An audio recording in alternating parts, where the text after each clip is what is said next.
ও কি নিয়ে দ্বন্দ্ব ছিল স্বামী স্ত্রীর মধ্যে? ওরা স্বামী স্ত্রীর মধ্যে খালি করে বাপের বাড়িতে যাই টাহান, বই বেরিতে যাই টাহান। আমার শাশুড়ি মারা গেছে এই যে 2.5 মাস হয়েছে। আমার শ্বশুরি কাম করে না, এখন কোথায় দিয়ে টাহা দেবে?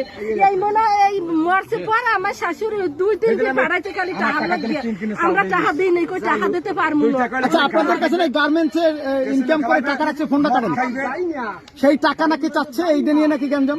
না, আমাকে তো আর কোনো টাকা নাই, মরার কোনো টাকা নাই। আমি তো কথা কই এরপর ওরা ইয়েছে ও শাশুড়ি ও শ্বশুর সবাই জ্বালা যন্ত্রণা বিয়ে শুরু হইতে আমাদের বাড়ি রইছে। এই মাইয়ের বয়স 8 বছর, আমাদের বাড়ি বাইয়ে বড় হইছে।